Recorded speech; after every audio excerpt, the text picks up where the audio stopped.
Hello, I am Melissa, and it is Real History on the 21st of November, 2024. And I am talking today with Nick Hayes, who has his own podcast called Hayes Reviews, and he covers books. He's done some really interesting ones. He started about a year ago, I think, now. And so we covered earlier Animal Farm. That was what, about a month and a half ago. And we are now talking about Aldous Huxley's Brave New World. And this was a novel that Nick had not read before. And so we are going to dive in and talk about that today. Hi. Hello. Very happy to be back. Very much looking forward to talking about today's book. Me too. So, what did you think? What was your first reaction? I know I checked in with you a few weeks ago and you were having a hard time, but then, I said, keep going because you're about to get over this hump. So, Yes, there's a strange hump, the third chapter or something. And it's written in a very weird style, and that's the point I was at. And I was thinking, I hope this doesn't keep this. He doesn't stick with this style for much further. But as you counseled wisely, the um the style changed immediately after that, and then I got into the flow, and it was a very easy read after that point, and I just whipped right through and got to the end. I think about 2 or 3 nights ago. I've actually been reading it in the evenings before bed. So I don't have I usually I'll be highlighting and writing loads of notes in the book and getting lots of quotes, but this was my kind of going to sleep book. that's Um, exactly how I did it, Nick. I didn't make any notes, and usually I do exactly the same thing. I've got notes and highlighter and all that, and this was by the bedside table, and I read it until I went to sleep, and I have no notes. I did a little bit of reading about Huxley, and I listened to some things that I'd listened to in the past, but I didn't approach it in the way that I usually do. That's interesting. Yeah, that's funny, isn't it? The main reason for me is because, as you know, I've just moved house, and so everything was up in the air with lots of packing, unpacking, and that was taking up the bulk of my daytime waking hours. And so this was the only real window to sneak in my reading. But what a book! Very. It's hard to believe that it was written when it was. Hmm. That's the thing that my mind that keeps blowing my mind. And after reading it, I have this overarching question in my mind, which is he revealing a plan to us in this book? Is he telling us this is what's going to happen? This is what we're trying to do? Or is it, as you read about it, is it just some incredible work of sort of imagination that picked up on the seeds and could sense where things were going organically as they evolved? And I think I know which of those two options we are more likely to believe. Well, that is the question, but unfortunately, I don't really have a pat answer to that. And this is one thing that I thought about was Alan's Alan Watts' kind of interaction with Aldous Huxley, the way that he thought about him. And I think sometimes he would be in the category of, those elite who, plan and implement this agenda. And then other times he was not quite so harsh in his assessment, putting him more in the camp of warning you of something to come because of some inside knowledge. But Huxley, to me, is a really interesting character. And I think that it's hard for me to say that he was pure and simple, like the evil upper class doing this and wanting to control, because he does make. I just re-listened on the way back over here to the Mike Wallace interview, and he makes genuine points about his fears about where they're going now. That I don't remember the date of that Wallace interview. It was the maybe 56 or 57, and might have been later than that. But see, he was talking about subliminals and how the subliminal messaging and advertising might not be used in the 1960 election, but it would definitely factor in the 1964 election. So it's there. And then Huxley himself passed away in 62, so or 63. Yeah, on the same day So that JFK got shot, right? yes, yeah. Interesting. Yeah. Interesting that, yeah, November 22, coming up on a birth date there, November 22, 1963, he passed away. So there's the whole part about his pursuit of consciousness and the LSD and the drugs and so forth. I'm questioning, was he somebody that had this elite background, but he was on his own personal quest for knowledge within that, within the way that he was raised? And some of these more prophetic things came from his own genuine search for answers and meanings. But I can elaborate on that because I gave it a lot of thought over the last, few weeks. But I'd like to hear what you think is the possible answer to the question that you posed. Sure. Well, I haven't actually heard of or seen the Mike Wallace interview, so thanks for that. I'm gonna seek that out. What I did hear some of was Aldous Huxley's Berkeley speech, and it's on YouTube. It's about an hour and 20 Yes. minutes long, and a lot of the comments underneath are download this and listen to it before it disappears. But it's been up there for 6 years now, so I think it's safe. But I still downloaded a copy just to be sure. And in that, he talks about how there's a controlling oligarchy. There's always been one, and there probably always will be. And what you just said kind of reminded me of that quote because he doesn't say, I'm part of the controlling oligarchy. He describes it as there is one, and there always has been, and there probably always will be. Sort of like he's separate from it or observing it or aware of it, but not participating in it. So I think there's definitely some possibility for him having been born into one of these families, incredibly influential. They're described in the foreword here as sort of scientific aristocracy. Mm-hmm. And one of the descendant of T.H. Huxley, his brother was, so he was the grandson of T.H. Huxley, and his brother was Uh-huh. Julian Huxley, the first president of UNESCO. Yes. And so his family were very important. And then I also saw that one of his grandchildren married one of the descendants of Darwin, right? So Yes. these families are closely connected and intertwined generationally, and that's provable. So he's been born into this. When I was looking at his biography, I saw that he had a some sort of contracted some sort of eye infection, which I think made Yes. him incapable. He wasn't able to be drafted, so he didn't have to go to war. And then he spent most of or a lot of his early life living abroad. And I just had this sort of image of a well-to-do young man who was allowed and afforded this space to kind of go and live as he wanted to live, traveling, reading, writing.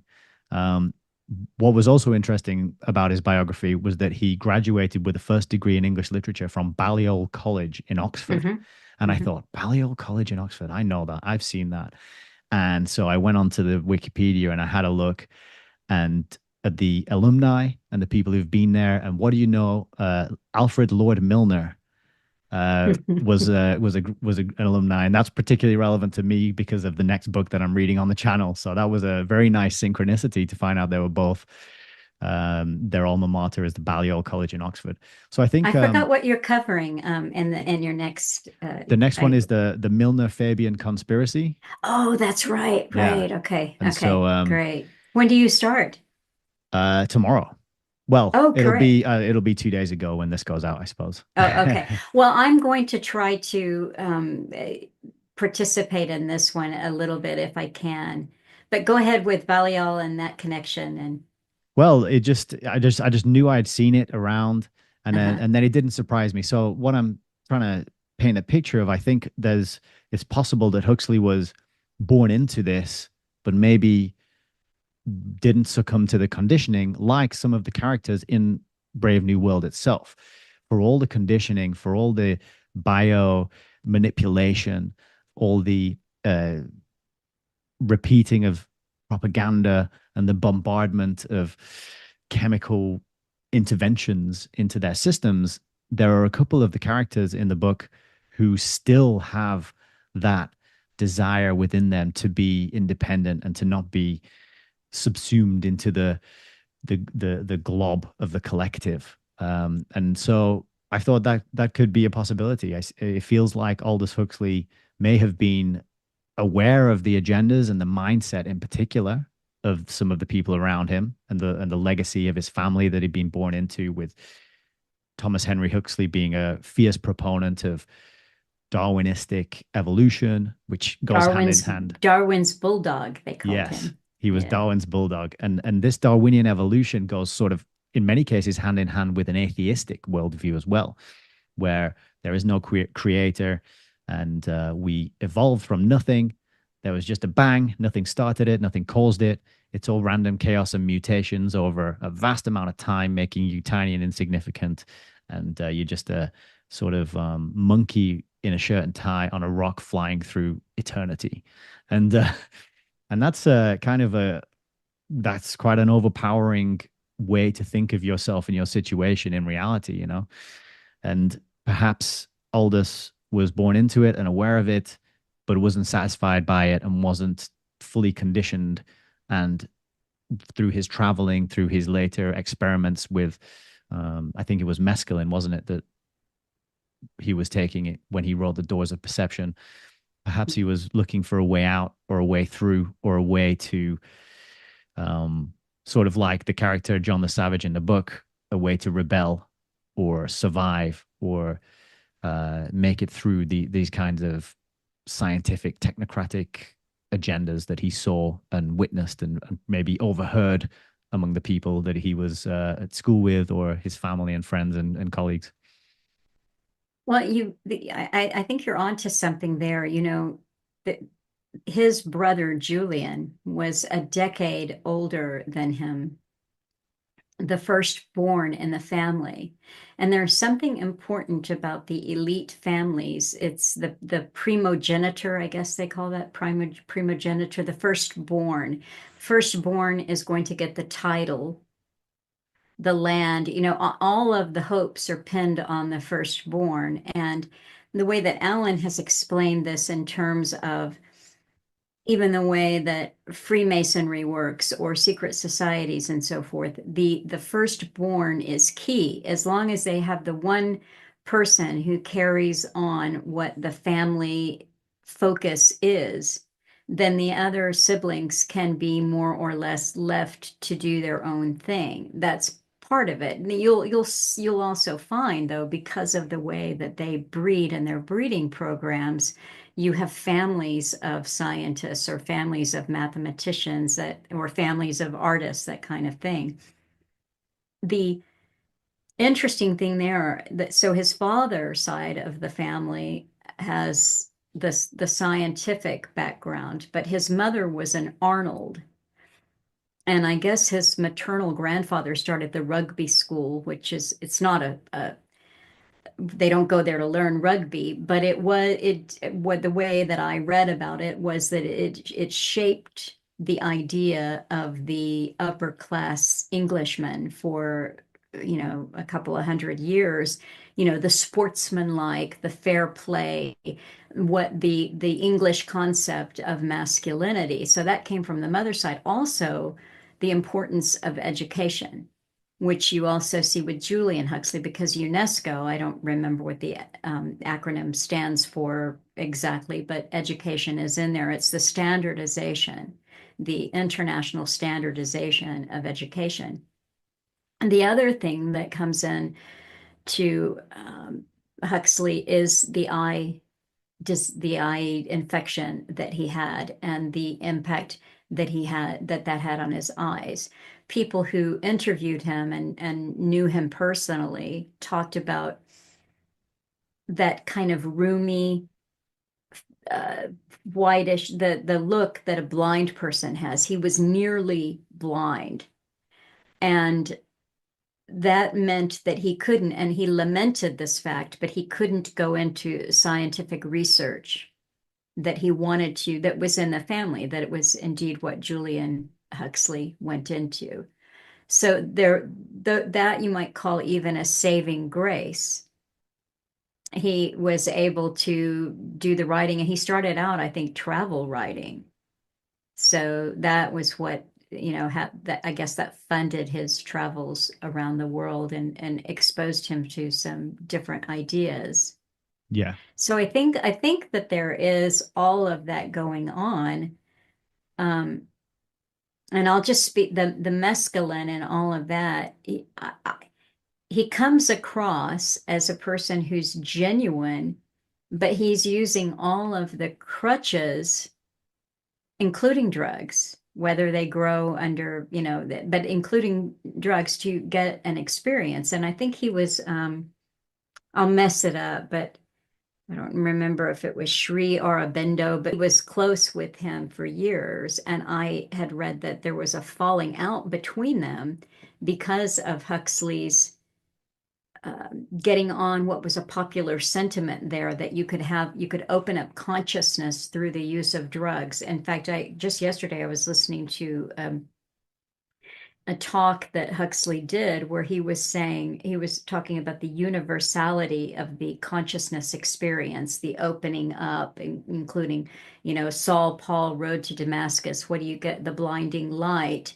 So he's saying that there are universals that appear to be consistent with the mystical experience, whether it is drug induced or induced by, let's say, deprivation, sensory deprivation, or breathing exercises, breath control, or fasting. But I have very uh, strong feelings about this in that I do not think that that is true. I think you have an ersatz experience. It's like a illumination. It's like a mystical experience. It is a drug induced experience, but he was convinced to his dying day. He exited this world on LSD. So he was convinced to his dying day that this opened up people's minds in a way that should be promoted. And in this talk that I was listening to him do, that I listened to yesterday, he actually made the claim that drugs that they were now experimenting with, he was talking about the downside of, say alcohol, or even what soma, if it was used in excess, his fictional drug soma, if it was used in excess, it would have this bad effect. But the idea that you can take mescaline or LSD or even in any kind of, psilocybin, whatever it is, and not run the risk of causing damage to your psyche is unquestionably, I mean, this is a fact. This happens, and it happens all the time. I've spoken to people that have had that experience.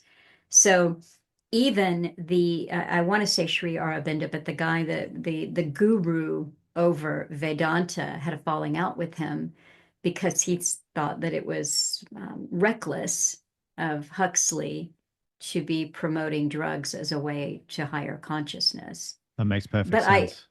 yeah, I mean, I still look at him and think, you know, especially when I read Bernard Marx, the character in Brave New World, I see so much of what I imagine Huxley was when I see Bernard Marx, because Huxley got all of the education that his class was supposed to have.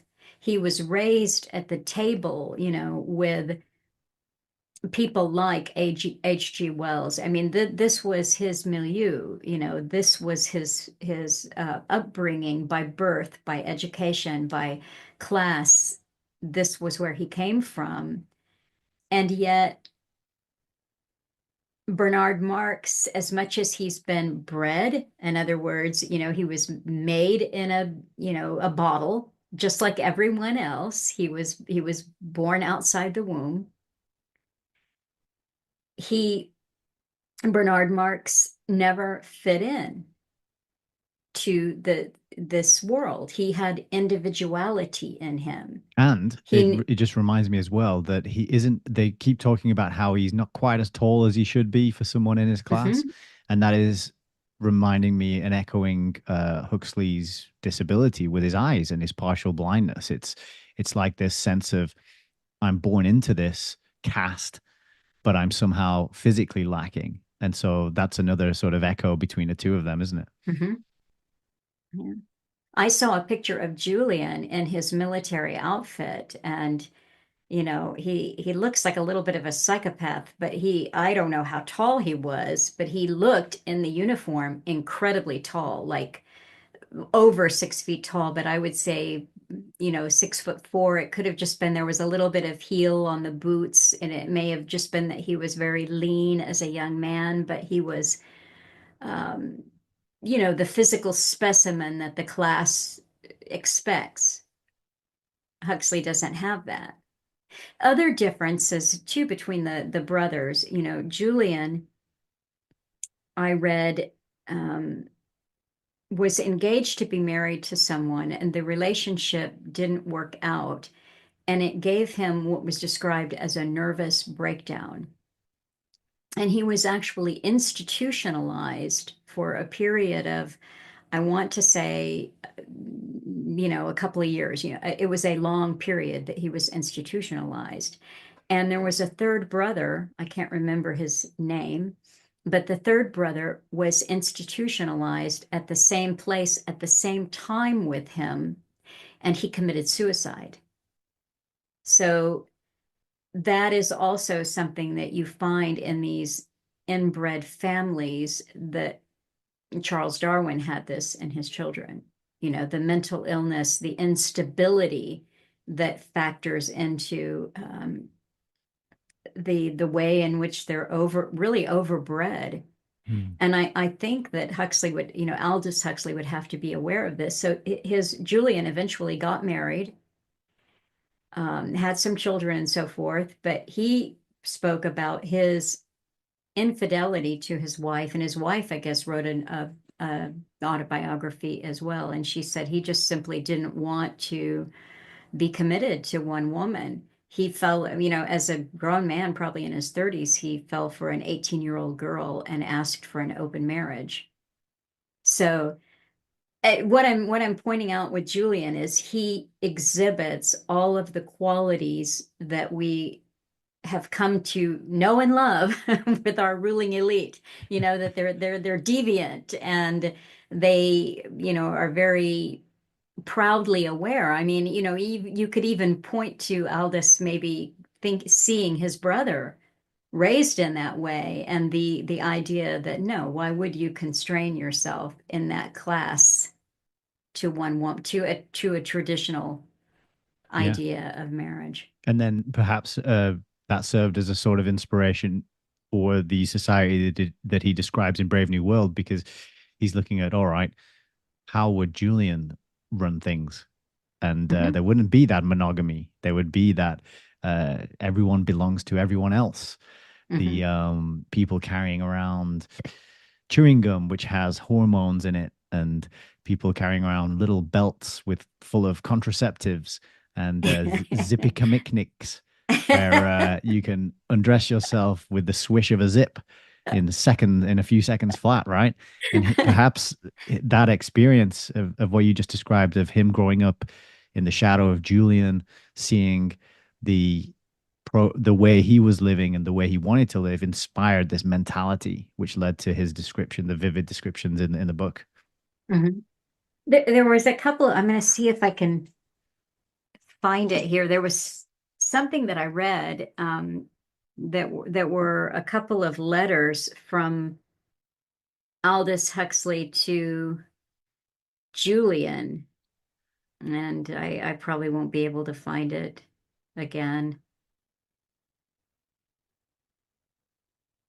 Was that in the your edition of the book? No, this was just something that I found online, and naturally, I can't find it. But so I thought, oh, it'd be so organized, but I never am.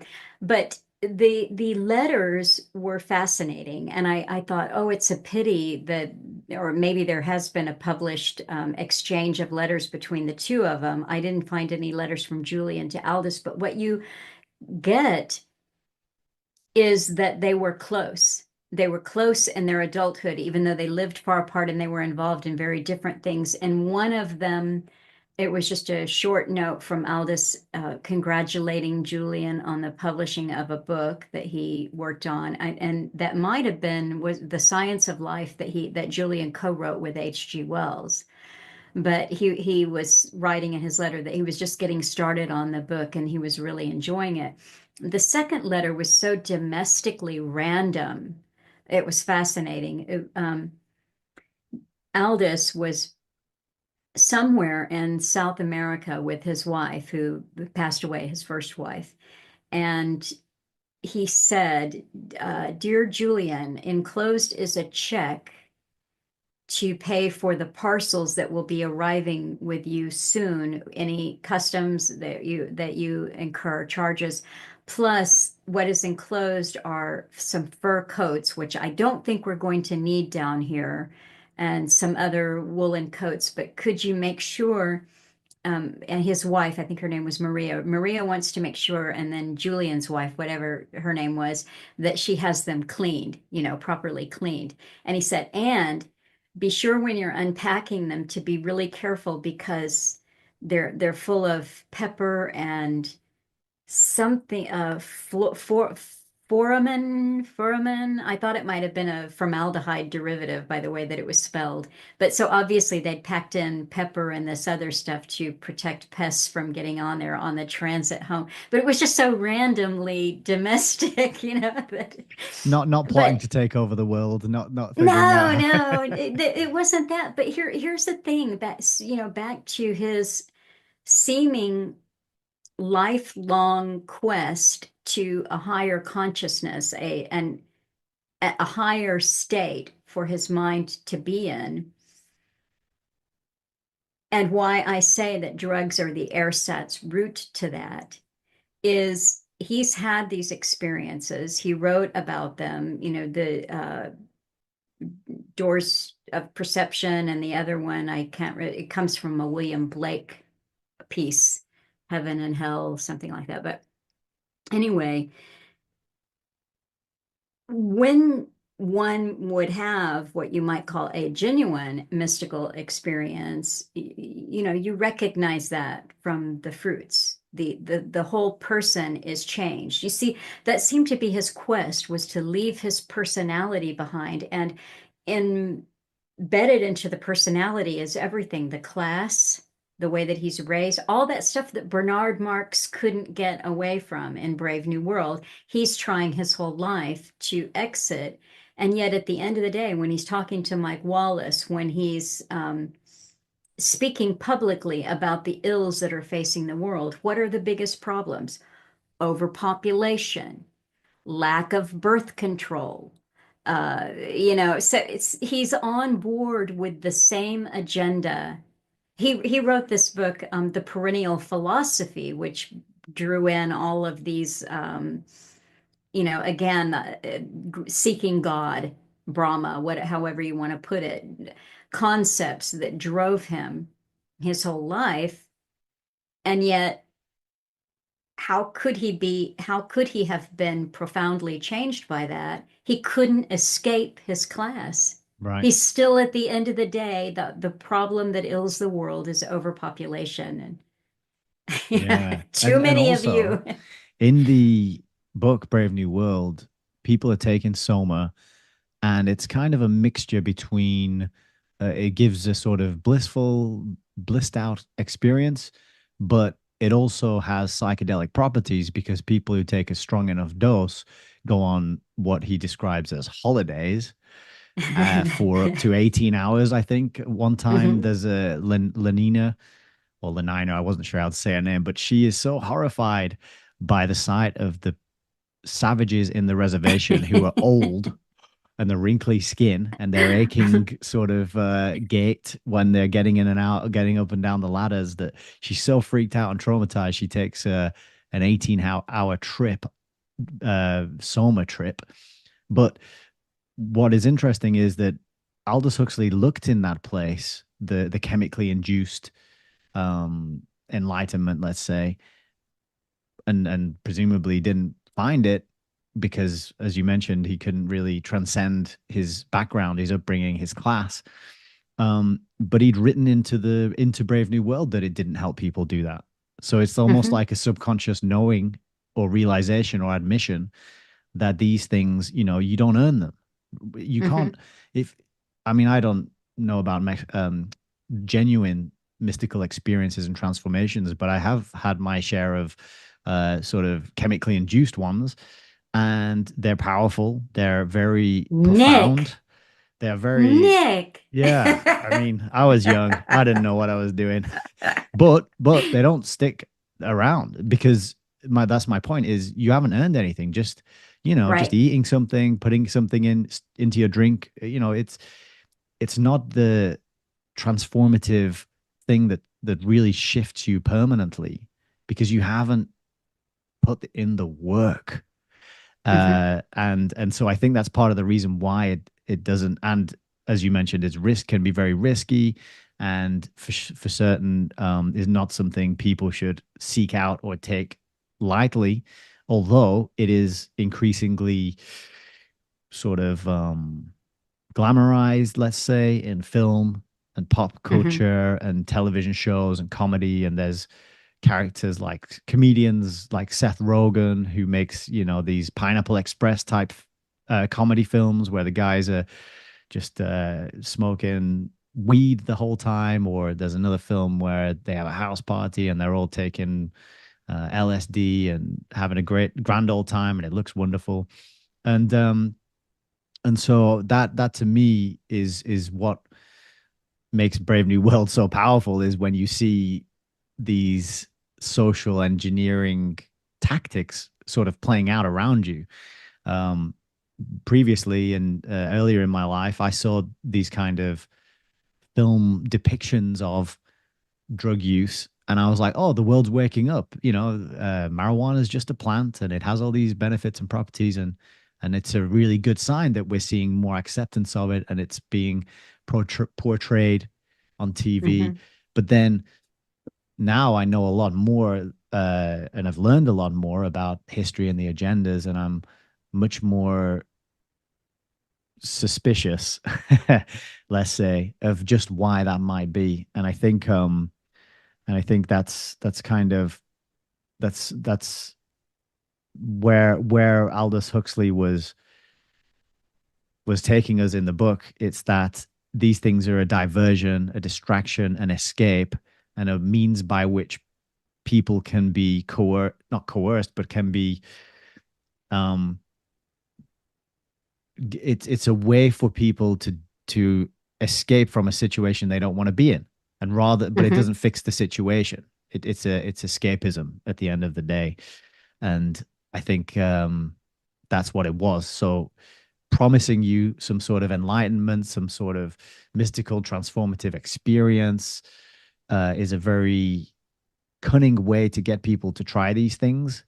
And of Hmm. course, it's going to leave you back where you were, back where you Hmm. started. You Hmm. might think you've experienced something, but have you? And is there any lasting positive change? And can it be used for anything other than just a diversion to placate people of their dissatisfaction and discomfort at the society and the circumstances and the time in history in which they live? Right.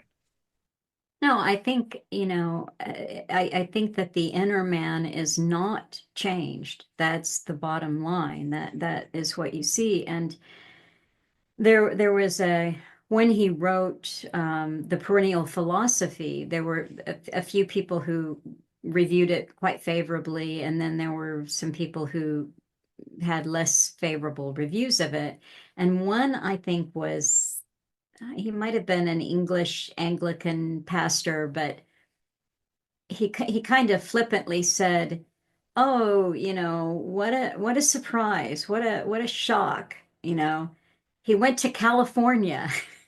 And And now he's promoting all, alternate ways to higher consciousness. How surprising.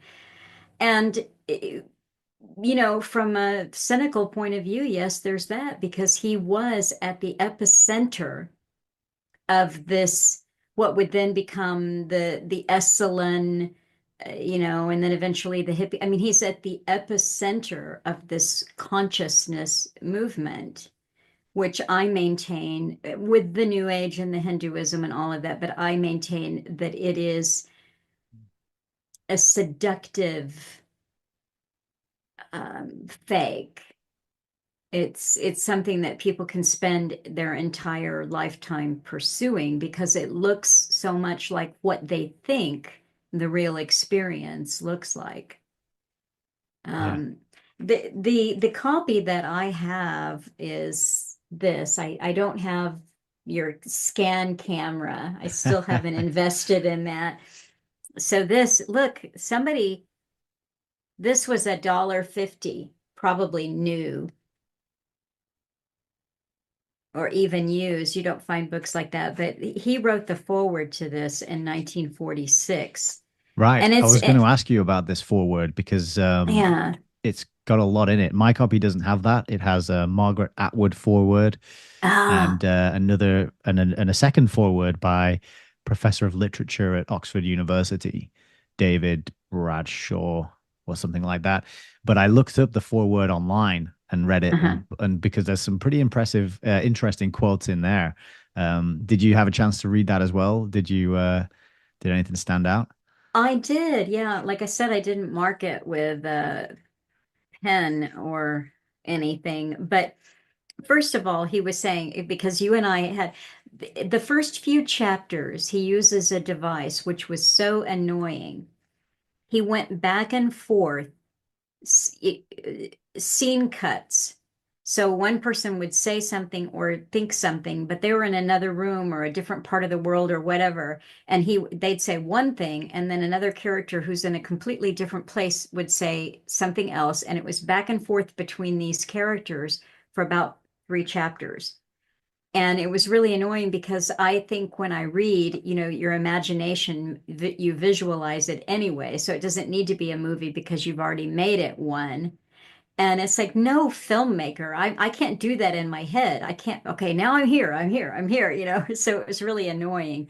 And the very first thing he said was that he's talking about chronic remorse and how it's kind of useless. And, he said, rolling in the muck of your own, shortcomings is not the best way of getting clean.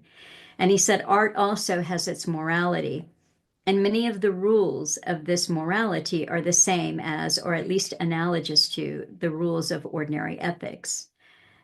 Remorse, for example, it's undesirable in relation to our bad art as it is to in relation to bad behavior. My glasses aren't really strong enough for reading, but I'm trying. So he said the urge. When was it published? I can't remember if it was 31 or 32, Yeah, it was but early 30s. Yeah. yeah. And this is 46. He said the urge to go back and rewrite is very strong whenever you look at art that you put out then. But he said you're a different person, which is very true. That's, so the person he was when he wrote that at the age of, I think he must have been about 35 when he wrote Brave New World. So the person who is now 50 is going to have different experiences. He said, but if I look at the shortcomings of the art for what it was, I just have to accept it. That's what I did then because he said, then you're totally rewriting it. But he made an interesting point here, and I had something pulled up online, but didn't get back in time to find it. But he made an interesting point about how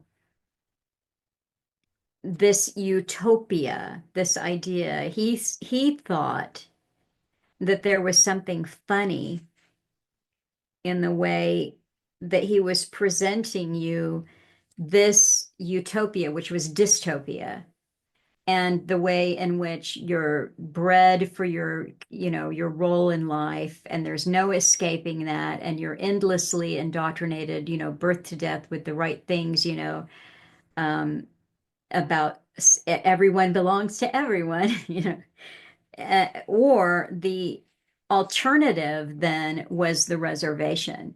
So it was really an Indian reservation. It was kind of a silly thing. And he said, look, he thought it was funny at the time as a younger man that he wrote it.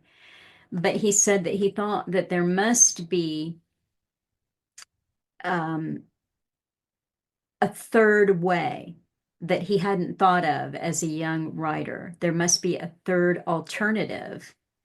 And part of the third alternative was implied or in Brave New World, where remember at the end, Bernard doesn't fit in, nor does his good friend, who is the budding writer. So they're two individuals, not exactly the same, but they're going to send them away.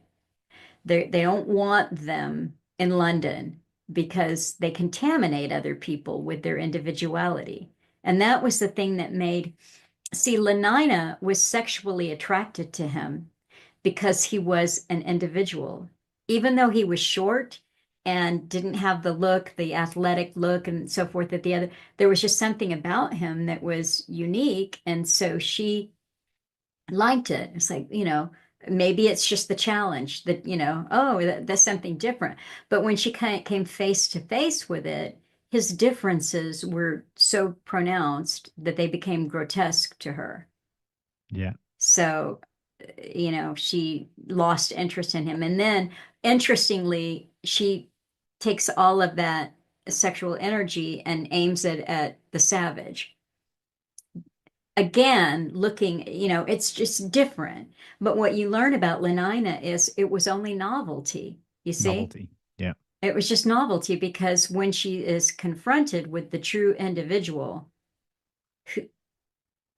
she's she has no idea what to do. She just unzips and is like, okay. It's like that idea that sometimes the idea of something is better than the actual thing itself, and this can happen certainly with novelty when we think that that new gadget or gizmo is going to complete us and make us feel like everything is right, and we get it, and then we're bored of it, or we get it and it's not quite what we expected, and it's this that idea is really what typifies the whole society because at time after time, they're just going for the immediate gratification of whatever it is that they happen to want in that particular moment. And like we were saying about working for a true spiritual or enlightenment experience, nobody has to work for anything. John the Savage says at one point he gets fed up of just flicking a button, pressing a button, or hitting a lever on the wall to get whatever he wants. And then he ends up going to the lighthouse where he has to dig in the ground and plant some seeds and make tools.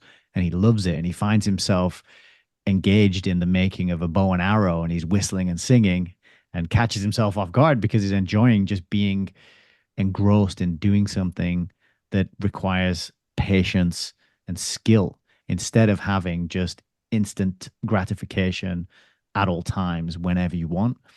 And so Lenina is really a creature of that, and she knows nothing else. Anything deeper, anything more complex, anything that she would have to learn to appreciate is going to freak her out and send her running the other way.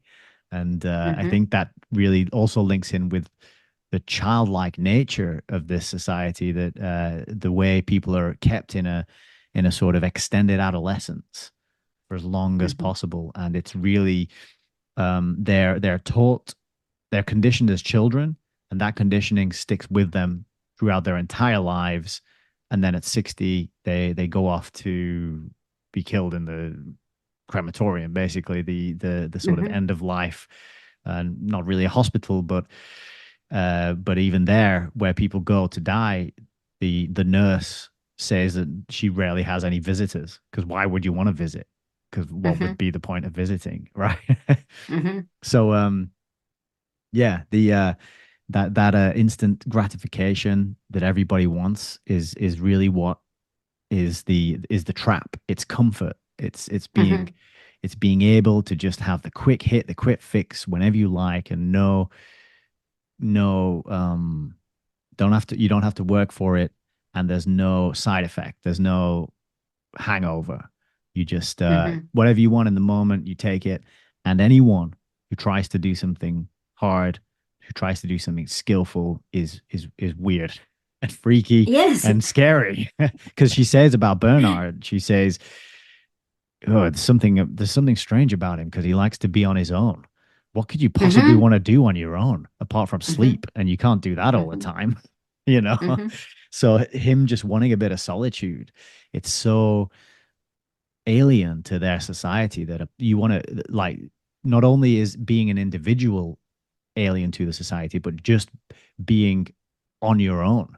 So it's the physical as well as the psychological act of being one, separate from the group, being physically away from the group and being psychologically different to the group is just as horrible and heinous and hideous to everybody.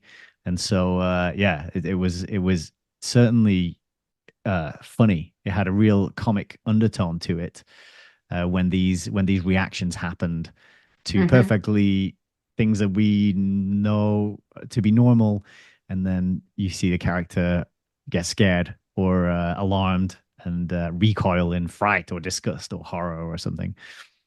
Well, when Lenina finally shows up, she's just had it and she's discussing, well, I don't know if he likes me. I think he might hate me and, John the Savage. And finally she can't take it anymore. So she just goes to his apartment and shows up there. And then he's happy to see her. And he wants to start quoting Shakespeare and opening his heart up, and they communicate. They have this moment of communication where she says, "You like me? Yes, I like you. I love you."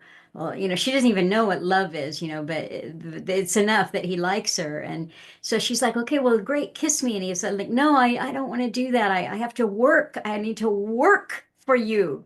I need to vacuum something." And she said, "Why would you do that? We have vacuum cleaners." And then she she just does what she always does, which is, the quick unzip, and he immediately recoils, insults her, and calls her a trollop Yeah. in so many words, and leaves disgusted. She's completely humiliated, but it's the impossibility of communicating with someone who is that completely indoctrinated. So it overrides even the basic instincts. Yeah. Yeah. Yeah. And that what you just said as well about the impossibility of communicating with somebody who's so indoctrinated, I think is what makes reading Brave New World in the present day, 2024, after and since 2020 in particular, so powerful. This is what blew my mind about the book is how it's like the further away from its writing we get, the more potent it is somehow. Isn't Hmm. it? Because usually, if you want to understand like Shakespeare, you might have to go back and understand the context in which it was written. Um, Hmm. in this case, it's almost like the further forward we go, the more uh, on the like the more powerful the predictions and the scenario seems to be because our world is slowly coming into focus and in alignment with what was described here almost 100 years ago. Uh, Yes. and I think that's makes Yeah. it incredibly powerful to read, and I'm glad I did. But at the same time, I think with things happen at the right time, and so I think reading it now was kind of the right time for me to read it. I don't think I would have appreciated it quite as much if I'd have read it 10 years ago or Hmm. 15 years ago or something. It is amazing though how we are there. It's not like we're headed there. We are in that brave new world. Now, he said to Mike Wallace in the late 50s that he thought that it was just a few years before we would be fully there. And then he said in some ways we already are. But if you look, okay, so sometimes we tend to literalize a prophetic idea. like Alan talked about brain chipping and chipping people. So we literalize that because when Alan was talking about that, this was the technology that he could see. And then you've got Elon Musk's Neuralink, which to me is just, it's kind of like a crude psyop, because you look at the size of it and what's going on, and you understand how they're already in our brains with, different technologies. Look at CRISPR. We don't even know what was in that this, but you look at the CRISPR technology, this is, inserting, it's designer babies. You want them tall, you want them short, you want them blue-eyed, you want them brown-eyed. And so we are there. We are there. And I think that they have technologies of control that may actually bypass anything that resembles a chip. You know what I mean? Because that Neuralink idea can actually be, and then you've got, something that can be. Yeah, it's incredibly alarming how the I know James Tunney, he looks a lot at patents, doesn't he? And because he was a Mhm, patent barrister or lawyer, and he talks quite a bit about these different technologies that are out there. Smart dust being one, which is described as a on a nano scale, could be anywhere at any time, and you wouldn't know. And mhm, and there's the neural net, which is the real things that are out there, not in the mainstream news, not um, in your nonfiction content that's mainstream, but you see it a lot in fiction, in sci-fi, television shows deal with all this kind of stuff. And this was what makes the sci-fi genre so powerful. And we were talking before we started recording about maybe reading different authors in the genre of sci-fi, and I think this is where a lot of the plans are kind of revealed, and a lot of the mhm, seeds are planted. And to my mind, I often think that that's done to prepare people's minds for the reality, so they're less likely to reject it. It mhm, is predictive programming. So you read about it, or you see it in a film, read about it in a novel, and then when something like that happens in real life, supposedly real life as a real event, you go, "Oh yeah, that's a reasonable thing to happen because you've been primed to receive that mhm, information and to accept it as a thing that can happen." And I think sci-fi does that. And so to see how well the conditioning has gotten hold of some people is extremely concerning, because you can find out pretty quickly. Just as I imagine, if we got dumped into the middle of Brave New World, you would know within seconds when you speak to somebody whether they were an individual or whether they were just pure conditioning. mhm, And I think that is we're in a kind of time like that now. Sometimes you start a conversation with someone, and then within seconds you're like, okay, I'm talking to conditioning here, mhm, very little else. And you mhm, might be able to find something a little more original or unique or individual about them. But sometimes you just have to accept that all you're really going to get is sound bites and programming, and you deal with that sort of as you choose to. But it is quite alarming and scary because one of the things that like to go back to the foreword that Aldous Huxley added in 1946, was it? mhm, One of the things he says in that is how, well, firstly, his prediction is that most governments are going to become totalitarian because mhm, of atomic energy. And he says that they'll then be most occupied with what he calls the problem of happiness. In other words, yes, the problem yes, of making people love their servitude. yes, And he says the love of servitude cannot be established except as the result of a deep personal revolution in human minds and bodies. To bring Mhm. about that revolution, we require, among other things, the following discoveries and inventions. And then he lists four things. Firstly, is a greatly improved technique of suggestion through infant conditioning with the aid of drugs. Mhm.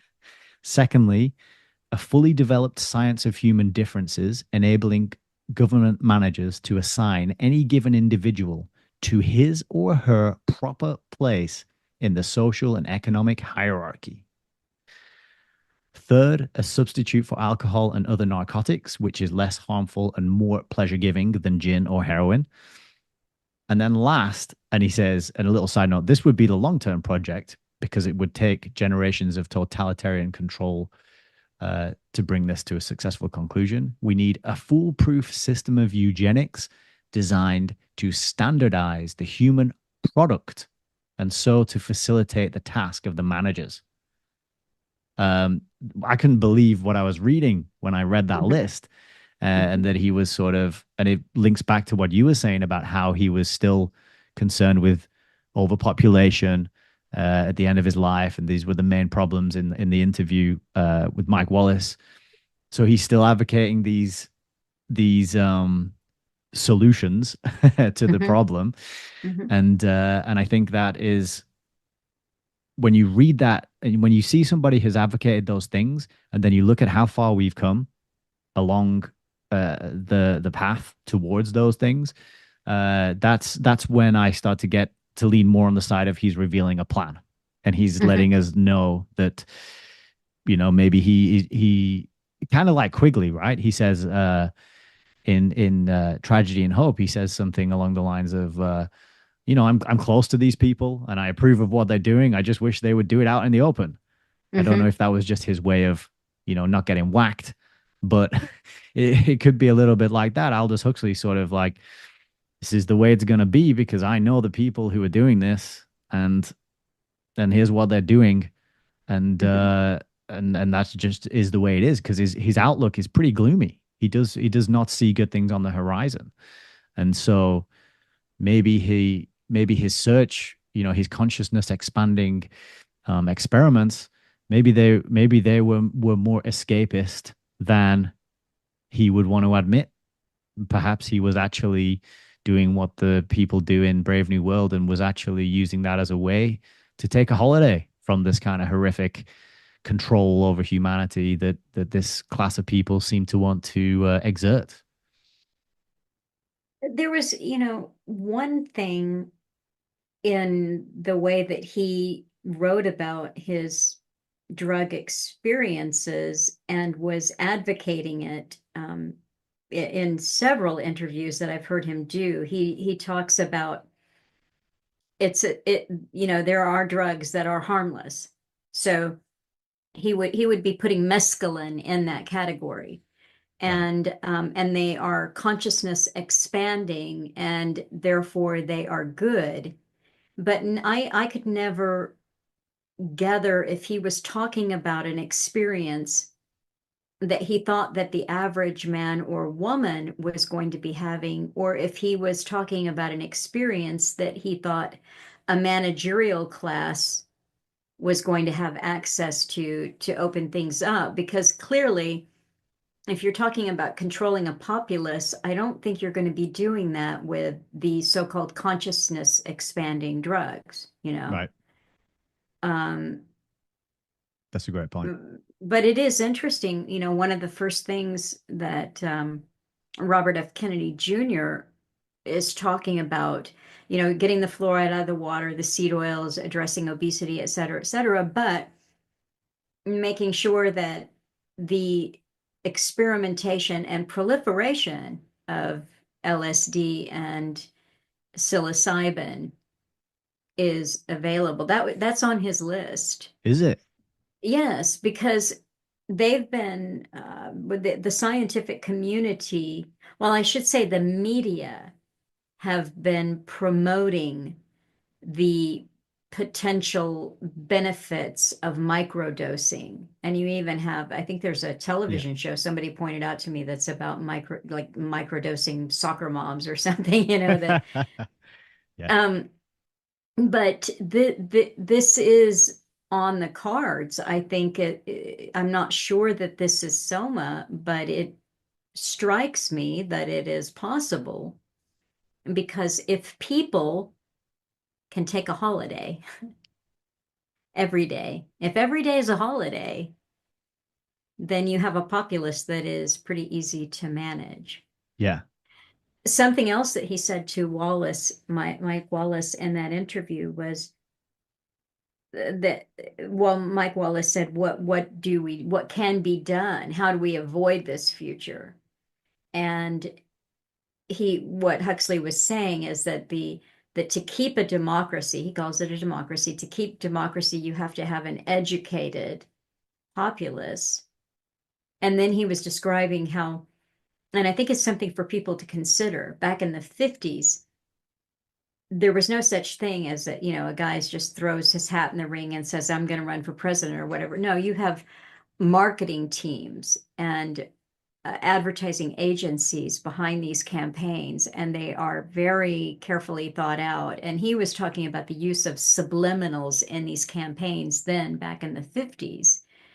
So he's saying, on the one hand, you can educate the populace so that they're educated and they can participate in democracy. On the other hand, he's talking about techniques of advertising and basically mind control that were so sophisticated 60 some odd years ago, that how is an educated person to get beyond that? We also know that he's coming from a family they have their kind of education.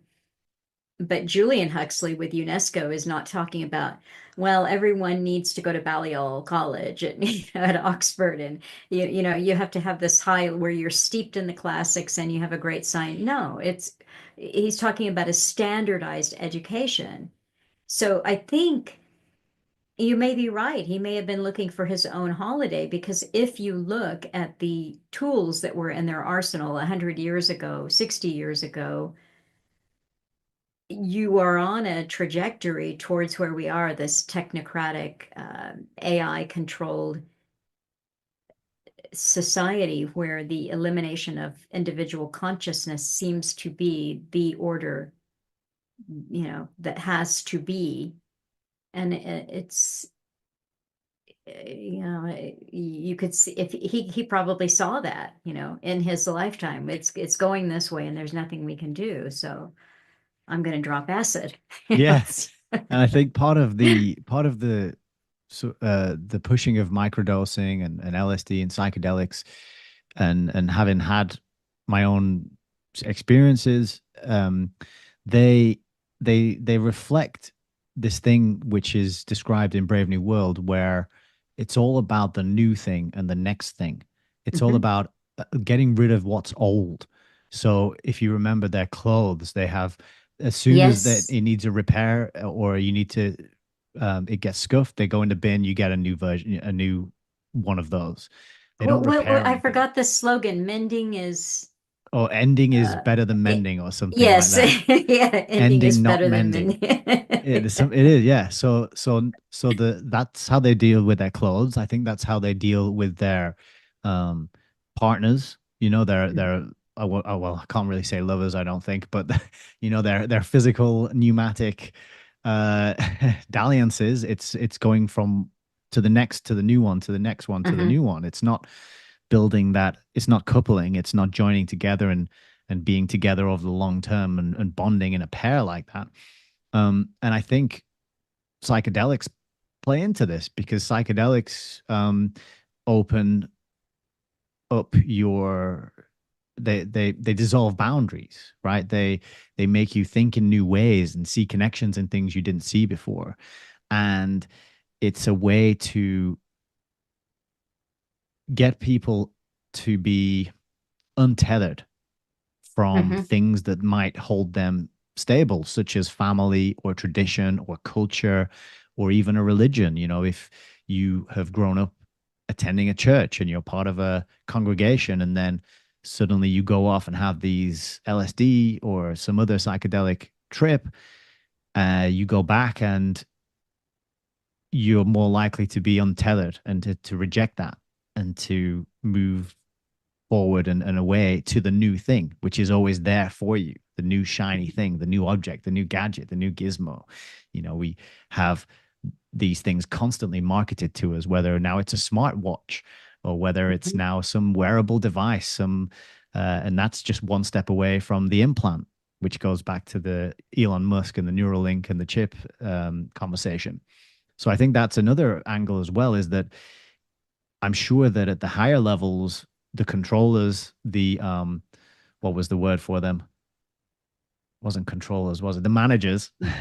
I'm sure at the higher levels, the managers, they're not like sitting around tripping, taking magic mushrooms and going lying around in a field at the weekend.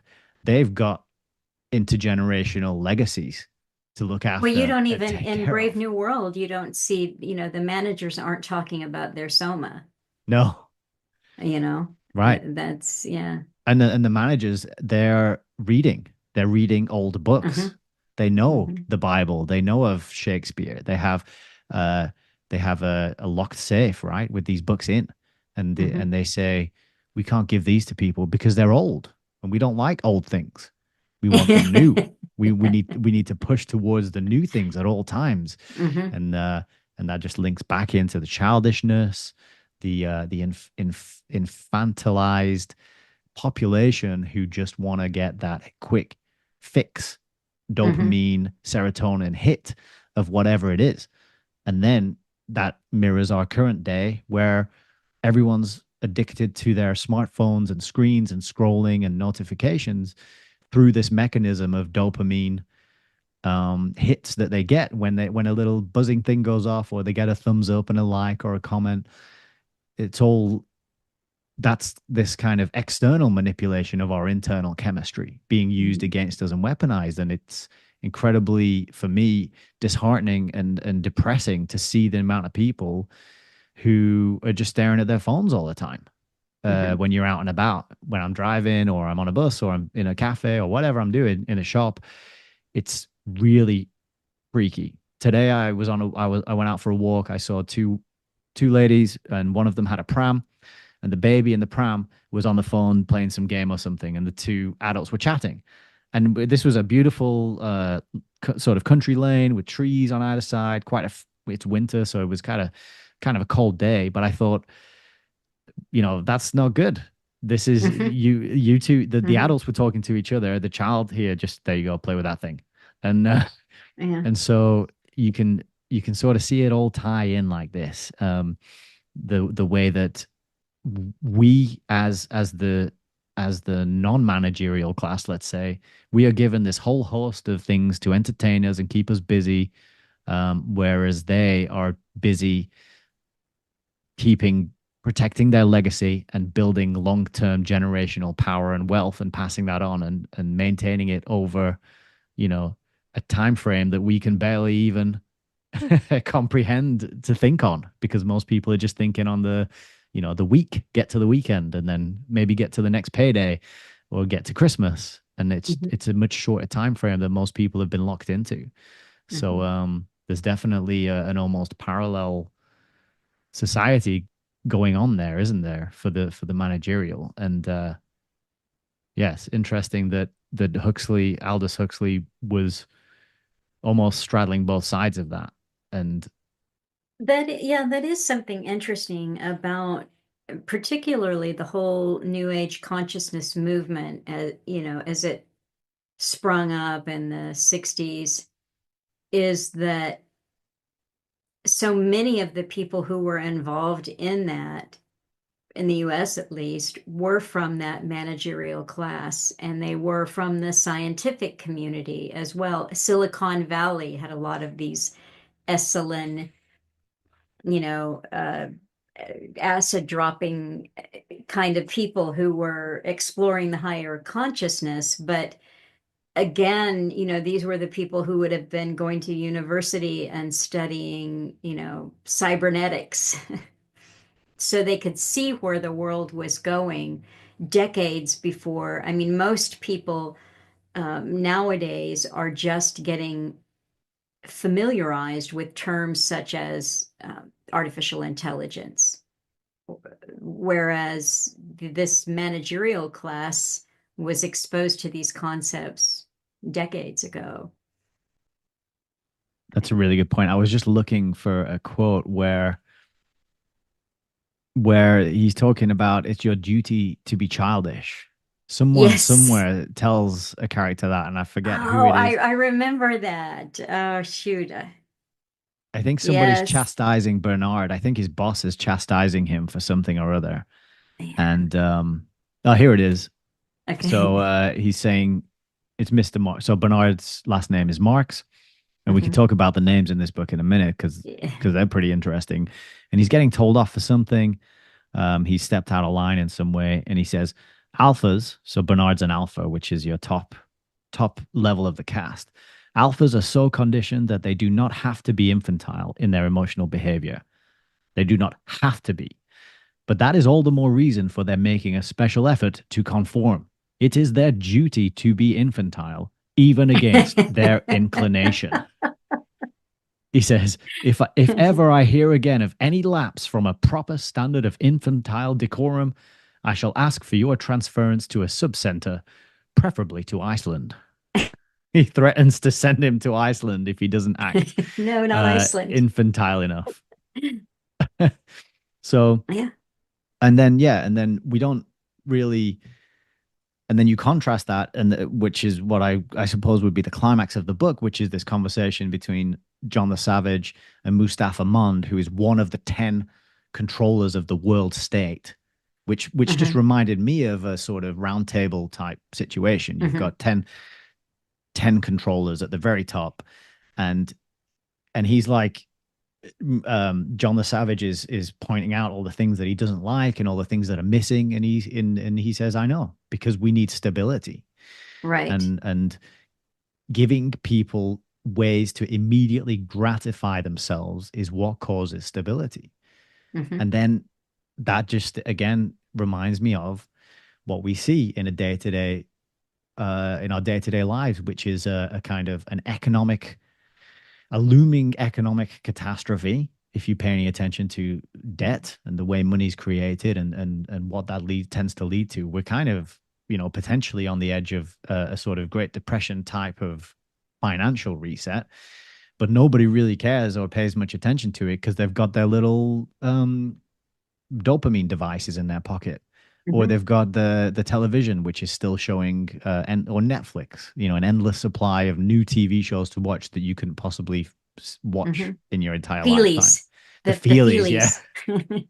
Yeah, I wanted to say actually about the feelies. I actually went to a feely but it wasn't as kind of rude, let's say, as the ones in this book, but it was a 4D cinema experience where the chairs moved and it sprayed water in your face Ah! and it sprayed air at you, and it heat, and there was if there was a fire in on the screen, then you would get this heat sensation, and so that's a reality now. I've been to one. Mhm. It was the film Gravity with Sandra Bullock and George Clooney, where they have a space Ah. adventure, and it was 4D, so I had the 3D glasses on, and then also it's moving me about as all the action's happening, and so the feelies exist. So that's a thing that's Oh, here now, and yeah. so many of the things that he artificial music, right? He Hmm. the smells are artificial and the music's artificial or synthetic, and that's where we're at now. There's actually some pretty funny songs produced by AI software, Hmm. um, but they're out there. And now we're getting to the point where we don't even know if the thing we're listening to is human made at all.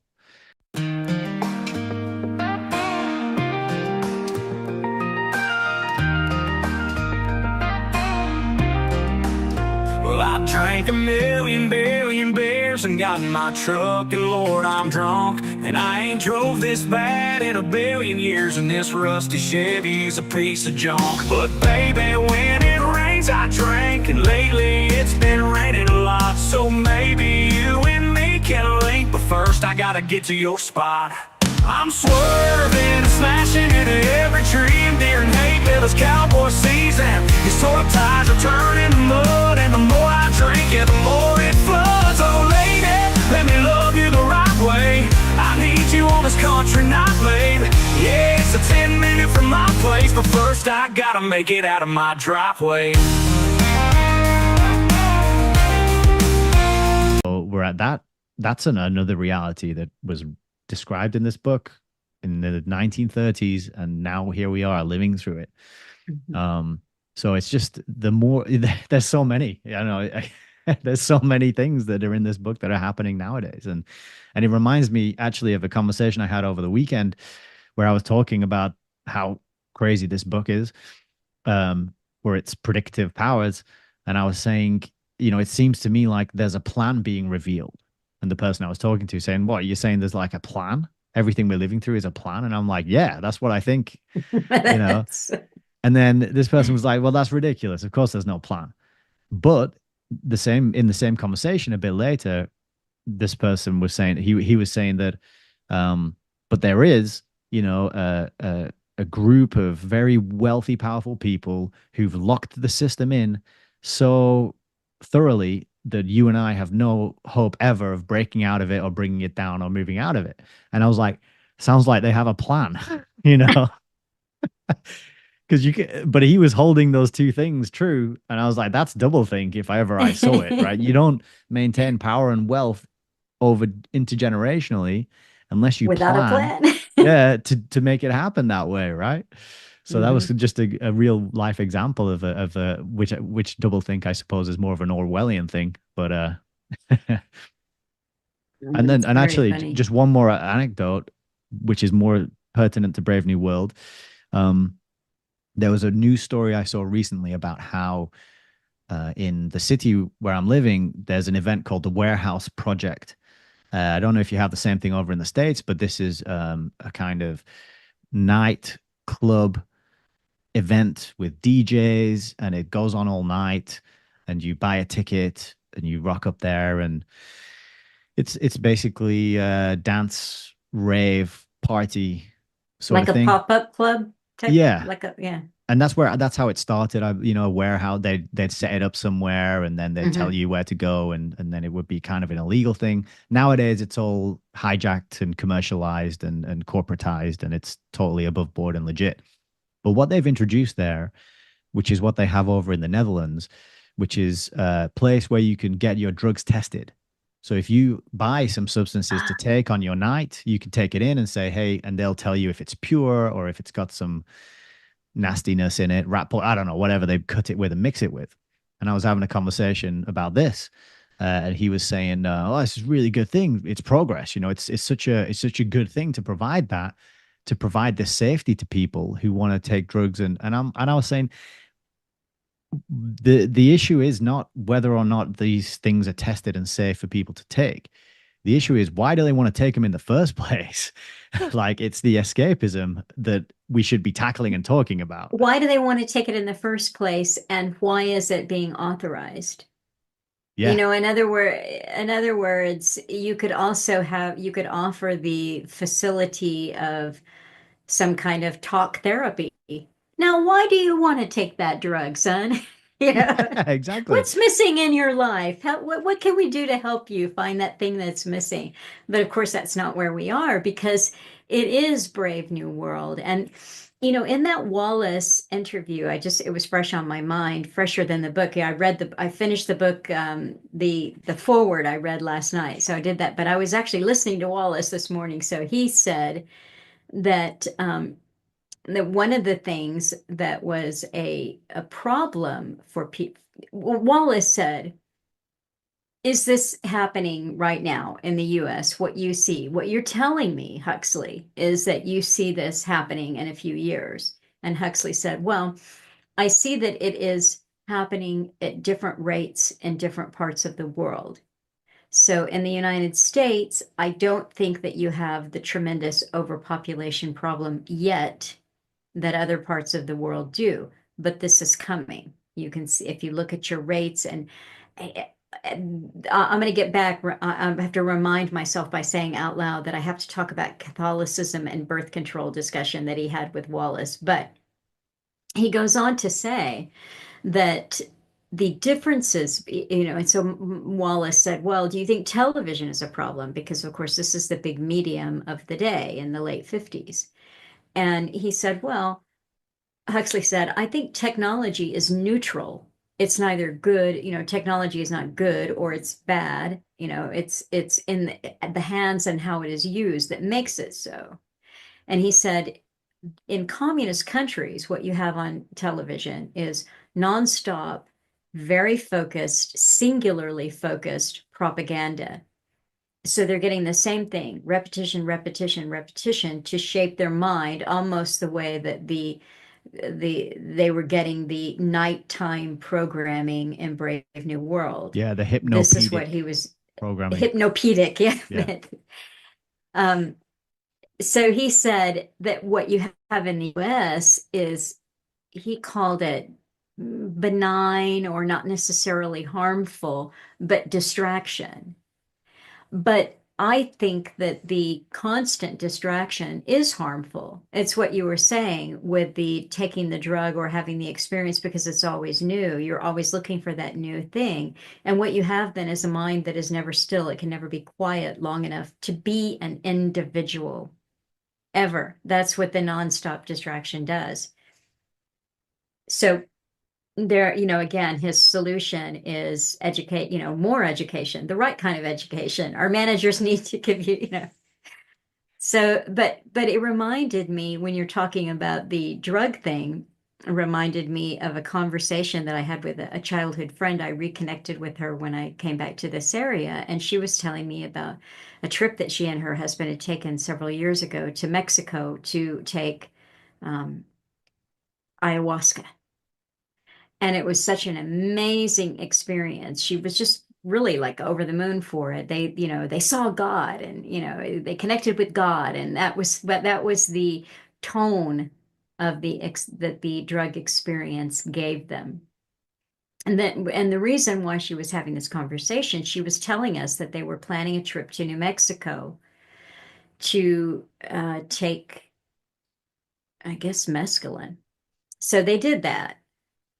And when she reported back, it was kind of a bummer experience. Her husband got sick to his stomach and he didn't really have a good time. And she was kind of with him, making sure he was okay and everything. But basically, the drug just wasn't as good in that they didn't see God. They didn't have that God, the incredible spiritual experience. And me being me, I said, well, if you saw God on ayahuasca, why did you need to take more drugs? I mean, if you've seen God, that's a pretty, that's a life changer.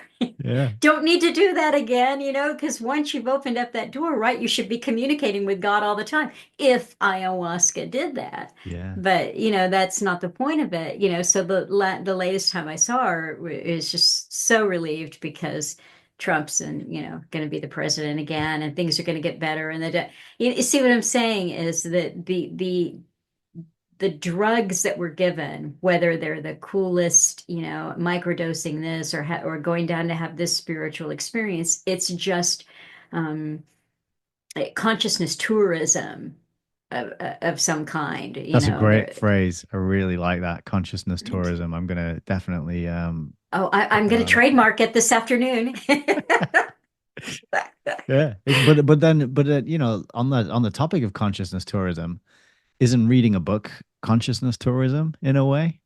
Like it's you're connecting with another consciousness who put those words on that page and created a whole world for you to go and explore and not interact with, but you're interacting with it in so much as you're opening yourself up to have those ideas and those words and concepts and storylines in your mind from you're absolutely right. I mean, there's no doubt about it that I think it was the talk that I put up on the weekend of Alan's where he was talking about, again, something that he's mentioned many, many times about Plato saying that artists would need to be licensed because the art or their medium that they were working with was so powerful. This would go for theater, for writing, for music, for dance. All of it has the power to get right into your brain and, either distract forever and ever and ever, or to implant new ideas, which might be dangerous.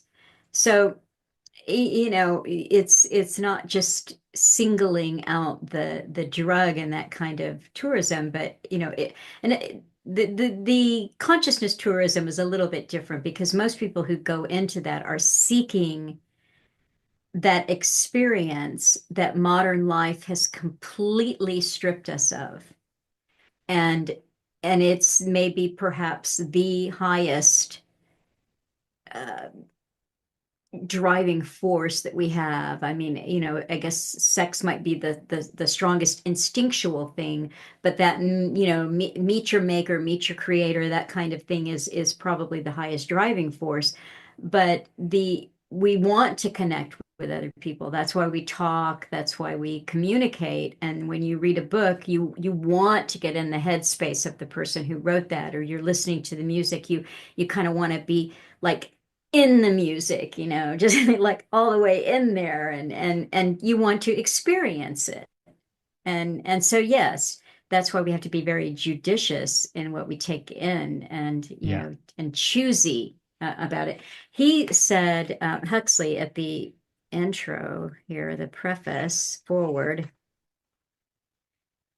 there were a couple of things here. I don't know if I'll get the pity. Again, he raises this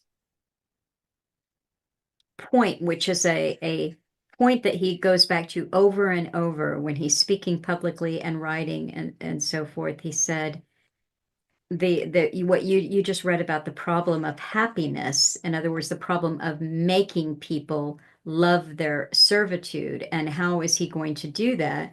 He is saying, I should have mentioned, I should have come up with a third solution, and I did not know that. I've heard other people say that his final book that he wrote, Island, was his third solution. Mm-hmm. It was a utopia. It was where an individual could be free to be an individual, but you had an order within the society, but it wasn't a managerial class order.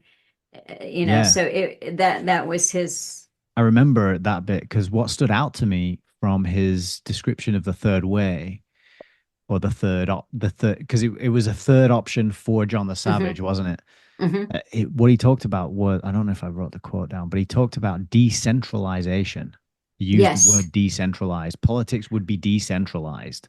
And that is something that really appeals to me because it appeals to a lot of people in maybe the freedom or truth or alternative Mhm. conspiracy research is like, okay, we've got too much power in too few hands Yes. and it's centralized. So it follows that the solution would be decentralized. And I thought it was curious that Aldous Huxley mentioned that that would be part of that third option.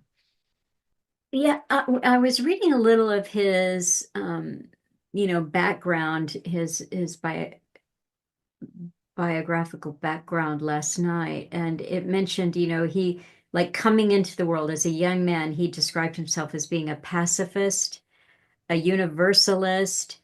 But there was one of the ists that he used to describe himself that came from Jeremy Bentham.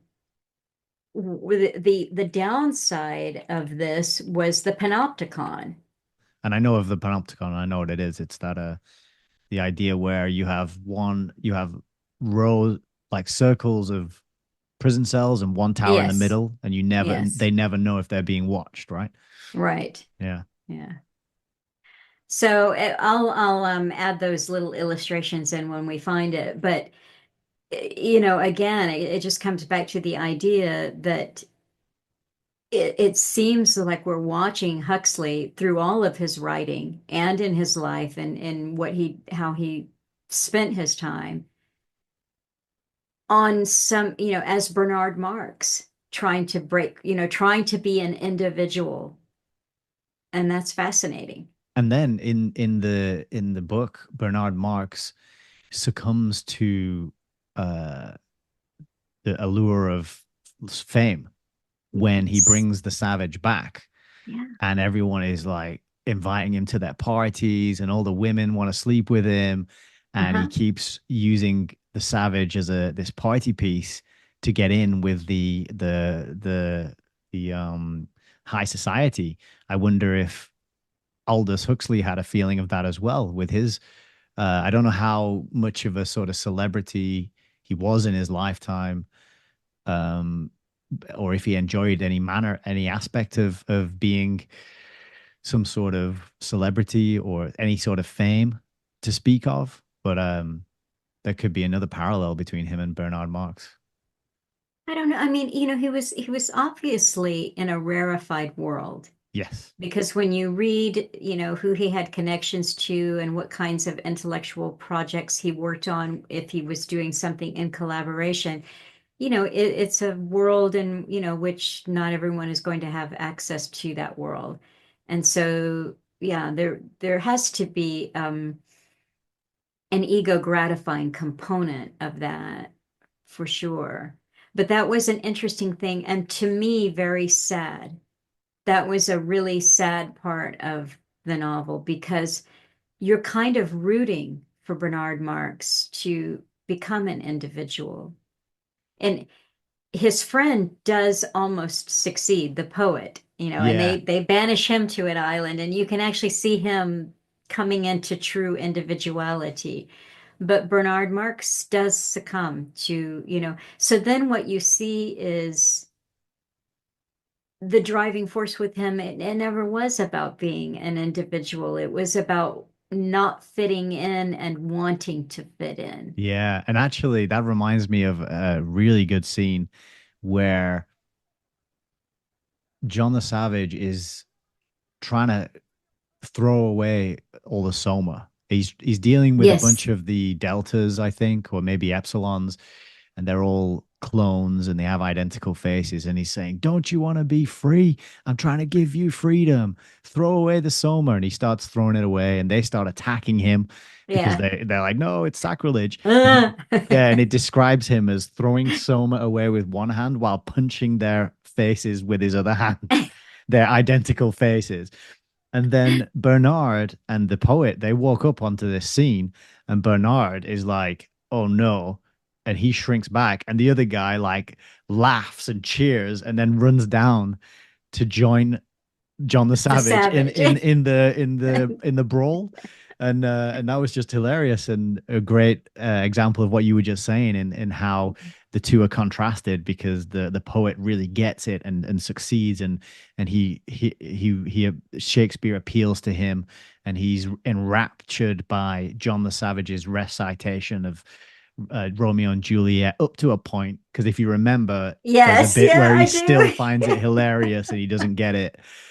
So his conditioning is still there, right? But Because that, he hasn't had that experience of loving. I mean, that's just completely alien. The idea that you could love somebody enough to die for them. yeah. It's like And he bursts out he just laughing, and starts John gets laughing. really upset and has a bit of a strop. Yeah. And then there was another point that I wanted to make and just get out because I thought it was very good, and it wasn't one that I came up with, but I was listening to Jay Dyer and a guy called Quite Frankly, and they have a 5-part series here on the YouTube discussing this book chapter by chapter. Oh, really? Yeah, and it's about 5 hours long in total, but each video is like the first 3 chapters and then the next three, and so Oh, interesting. and they have like their audience chiming in with comments and stuff. So it's quite curious. But one of the points that Jay Dyer was making is the names of the characters, right? You've got Lenina, which is a play on Lenin. You've got Uh-huh. Bernard Marx. Uh-huh. There's a very small mention of a Morgana Rothschild. You Yes. have a Sarojini Engels, and then there's also a character called Darwin Bonaparte, which is a great name. And then Mustafa Mond as well was named apparently after someone called Sir Alfred Mond, who was a Mhm. who owned a huge factory here in England, and Huxley visited the factory and was so impressed by how well it was run and how this industry was planned and organized that this character got a name put into the book as well.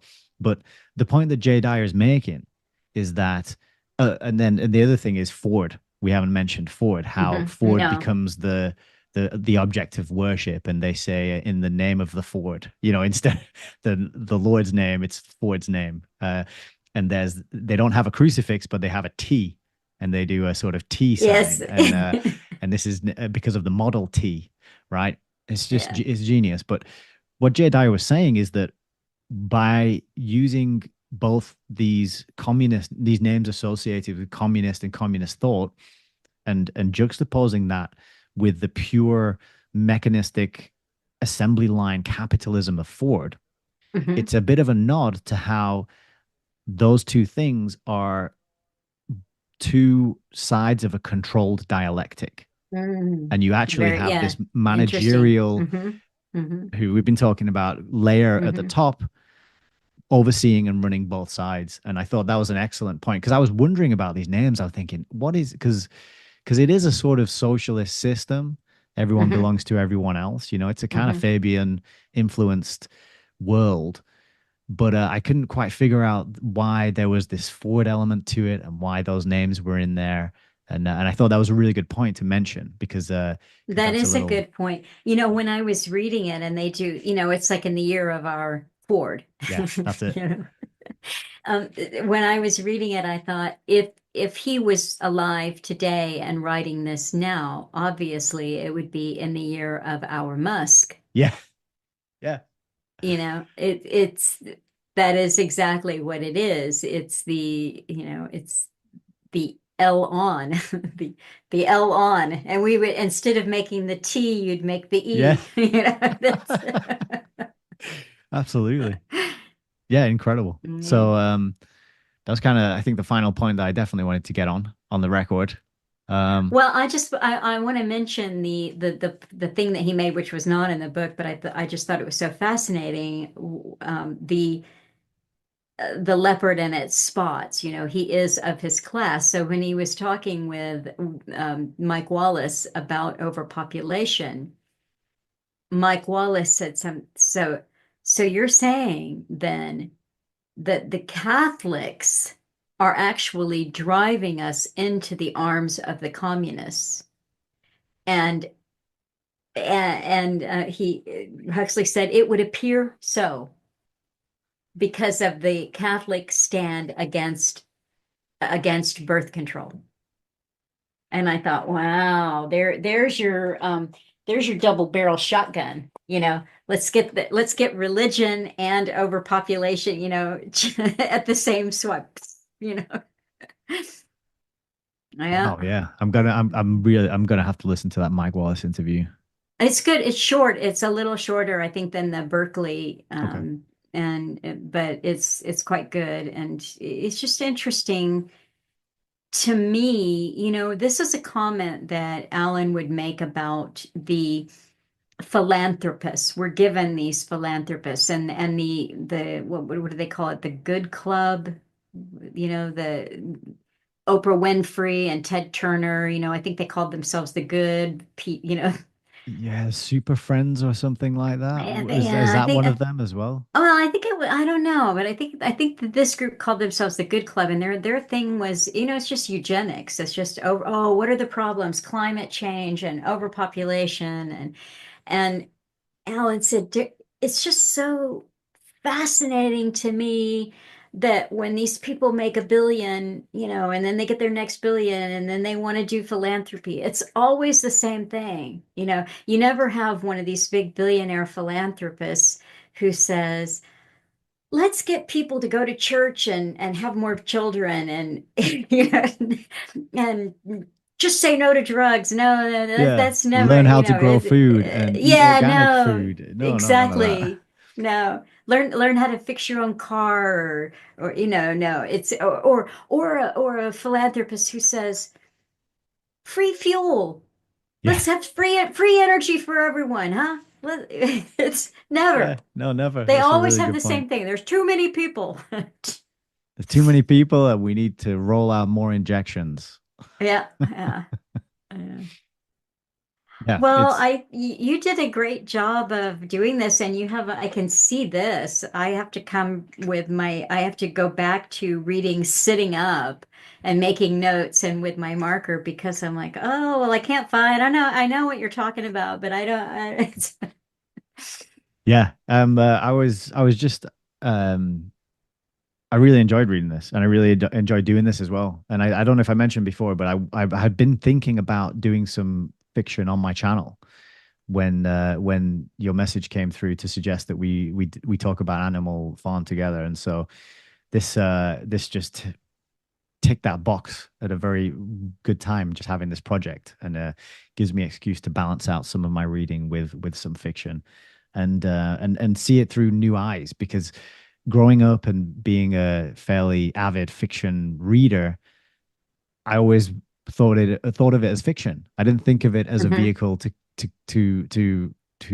convey truth about the world and how it works. And now that I'm a little more wise and that I have a little more awareness, it's a real pleasure to be going through some of these books with that new lens. And so, yeah, I'm very much enjoying the series and getting to sit down and have these conversations. Well, we said before we hit the record button that you and we're not going to talk about fiction the next time we meet. We are going to stay on Huxley and we will be reading Brave New World Revisited, which is a work of nonfiction. And we are going to record this. It will go up on the 30th of January. And I should just say to people who are watching and listening to this that if you want to, kind of join us, then even though we're not doing this live or interactively, if you too want to read Brave New World Revisited, that gives you, well more than 2 months to do that. So about 2.5 months to read that book. And then we have some ideas. We're going to keep them as a surprise, but we have a couple of uh, 2.5, I'd say, because we have the author, but not the book yet. But we have 2.5 fictional sci-fi ideas that we want to cover in the new year. So, but Brave New World Revisited, January 30. And then, Nick, show people again and tell people how they can find your channel and show us the book that you're going to cover and when you're going to get started so that we can show up and support you on that. Yeah, absolutely. So my channel is Hayes Reviews, and that's Heys. That's my last name, and reviews, just as in book reviews, film reviews, right? So it's Hayes Reviews, and that's on YouTube, Rumble, and Odyssey. And I think we've done 9 books on there so far in their entirety, where I've sat down and I've got my book camera out, and I show you the page that I'm reading from, and I read through it and give some reactions. And I'm not a academic. I'm not giving an analysis with any sort of formal qualifications behind me, but I'm very interested in these things, and I'm playing a bit of a catch up, having only started paying attention for the last 4 years. And so I'm sharing that journey with the people who want to show up and participate. And I'm usually interacting with the chat, and I do them as live broadcasts because it's a lot of fun. And so we've got 9 books on the record now. And the next one we're going to be looking at is this one here, which is the Milne Fabian Conspiracy. And I don't know if you can read that red Pull back subtitle just a there. little bit. Yeah. How an international elite is taking over and destroying Europe, America, and the world. So, Nick, are Yeah, you saying this is a plan? I think it might be a plan. We're gonna find out in this book. But this book, he is states in the intro that he is continuing the work of Carol Quigley in Tragedy and Hope and Anglo-American Establishment, and he's also continuing the work of a lady called Rose Martin who Oh, wrote this this you book, did this one a few the months ago. Fabian Freeway. Yeah, and this is on my channel. It's on all 3 of the channels, and this is a really good one. So Okay. this is a kind of follow-on and a continuation of the work of those 2 authors. And we're going to get started on it this week. I'm aiming for 2 live streams a week where we'll read 1 or else 2 chapters. And then we'll just work our way through the book. But there's a lot So of interesting stuff here. what nights you're doing Tuesday and what other night? So I'm looking at the moment, I think I'm going to be doing Tuesday and Friday. Okay. Um, but I could So change. when people hear this recording or see this, you will have done Tuesday and then Friday will be tomorrow, so they can jump in for that. Yeah. So that's good. Now I am not, I'm fully aware of how advertising works and now that I re-listened to that Mike Wallace interview with Huxley, I know how um ubiquitous, I guess you could say, the subliminal advertising is, the subliminals that are within all advertising. So, having spoken to you now for this period of time, I have a strange desire to read more books. Yes, it worked. I don't know why. I've just been overcome with the idea that I should read more books. That's it. Well, it's strange, isn't So, it? But sometimes you got to listen to these little voices that you hear, and just do what they say and don't ask too many questions. so if you happen to be listening to this and not watching, Nick is sitting with his background is a partial collection of his books on the bookshelf surrounding him. It's almost like a little U of books, and behind him, behind his head, he's got Tragedy and Hope prominently featured, and on the other side of his head, he has three book spines that say, "Read more books." And this one over here is a book by Mortimer Adler, and it's called How to Read a Book. So if you're a bit confused about this instruction of reading more books and you don't know what to do or what to read first or how to get started, then there's the solution for you right there. Okay, excellent. I see that you know just exactly where to hold up your hand. You're like the weatherman. Yeah, we got some warm Yeah. breeze coming in on this side. Yeah, I know that's a lot of practice. I've been, Okay. like you said, I got started a year ago, and so I've done the whole sort of, oh, well, not that side, and sort of night fever show when I'm trying to point at something behind me. Well, this was fun. I really enjoyed it, and I'm looking forward to January and covering Brave New World Revisited. Yep, I'm very excited because I now get to go and do some shopping and buy myself a copy because I don't have a copy yet. So I Oh, always I've like got an excuse to buy new yeah. books. Well, I don't have no reason for me yet because I haven't. I just want to mention for people that next Thursday is going to be the American Thanksgiving, but I am still doing a real history, even though my family's coming over and they expect turkey and pie. They're going to get that, but I'm going to be speaking with Suzanne in Canada, and she's nice and a relatively new listener to Alan, and I think we'll have a fun. I said she's cheerful, and I think it's going to be a good Thanksgiving offering. So thank you for watching and listening, and I will see you all next week. Thank you, Melissa. Thanks, everybody. See you all soon.